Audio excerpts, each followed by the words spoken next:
का समय था। मोनू दारू पीकर सोया हुआ था। अचानक उसकी नींद खुली तो बिस्तर से पत्नी सुनीता गायब थी। उसने सोचा वो मूतने के लिए गई होगी, लेकिन जैसे ही उसने बगल वाले कमरे में झांका तो वहाँ का नजारा देखकर उसके पैरों तले जमीन खिसक गई।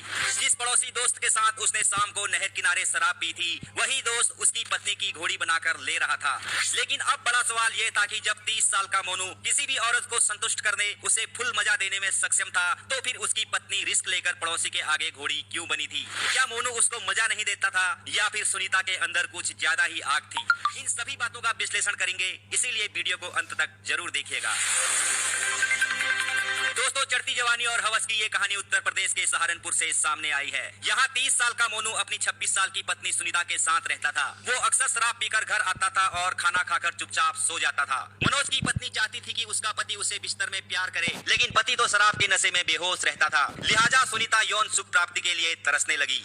एक दिन गुस्से में सुनीता अपने पति के शराबी दोस्त मनोज के घर गई और उससे बोली, तुम को शराब पिलाकर घर भेजते हो, तुमने मेरी जिंदगी बर्बाद करके रख दी है। मेरी शादी को 4 साल हो गए हैं, अभी तक मुझे संतान सुख की प्राप्ति नहीं हुई है, और होगी भी कैसे? तुम्हारा दोस्त तो रोज रात को बेहोश हो जाता है। मनोज ने उससे वादा किया कि आज के बाद वह मोनू के साथ कभी भी दारू नहीं पिएगा। जिसके बाद उसने मोनू से कहा कि यार, मैंने तो पीना छोड़ दिया है, अब तू भी छोड़ दे। तो मोनू बोला, दारू है तो जिंदगी है, तू नहीं पिएगा तो कोई बात नहीं, मैं अकेले ही पी लूंगा।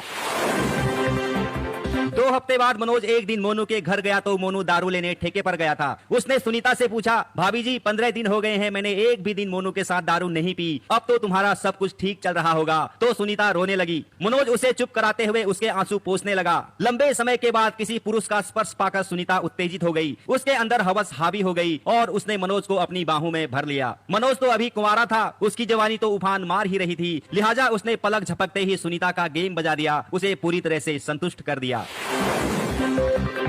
दोस्तों, जब एक बार अवैध संबंधों की गाड़ी चल पड़ती है तो फिर वह मौत या फिर जेल के सलाखों के पीछे जाकर ही रुकती है। लिहाजा मनोज ने मोनू के साथ फिर से दारू पीना शुरू कर दिया। अब तो वह मोनू को ज्यादा पिलाता था और खुद कम पीता था। जब रात को मोनू नशे में धुत होकर सो जाता था तो मनोज उसके घर आ जाता था और रात भर उसकी पत्नी के ऊपर सोया रहता था। सुनीता का पति रोज रात को दारू पीकर सो जाता था और पड़ोसी मनोज उसे रोज रात को जन्नत दिखाता था। लिहाजा सुनीता अब मनोज को ही अपना पति मानने लगी और अपने पति मोनू को कबाब में हड्डी समझने लगी। अब ये दोनों मोनू को रास्ते से हटाकर शादी करना चाहते थे। तभी एक दिन इन दोनों को रात में मोनू ने करते हुए रंगे हाथों पकड़ लिया तो मोनू इसका विरोध करने लगा। ये दोनों तो मोनू को पहले से ही रास्ते से हटाना चाहते थे, अब तो उसने इन्हें देख भी लिया था। सुबह होते ही मोनू ये बात सबको बता देता, इसीलिए इन दोनों ने मोनू को दबोच लिया और चुन्नी से गला घोटकर उसकी हत्या कर दी। फिर उसके शव को रातों रात नहर किनारे फेंक दिया।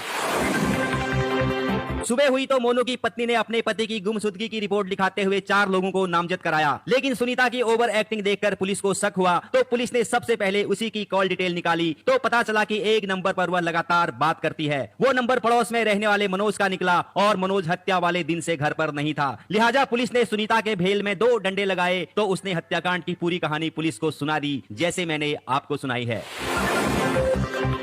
दोस्तों, फिलहाल हवस के इस चक्रव्यूह में फंसकर मोनू की जान चली गई है। सुनीता और मनोज जेल चले गए हैं। लेकिन चढ़ती जवानी और हवस की इस कहानी से हमें 3 बातें सीखने को मिलती हैं। शराब इंसान के लीवर को खराब तो करती ही है, साथ ही उसके पारिवारिक रिश्तों को भी खराब करती है। अगर मोनू शराबी नहीं होता तो शायद ये कहानी नहीं बनती। इसीलिए शराब से हमेशा दूरी बनाकर रखनी चाहिए।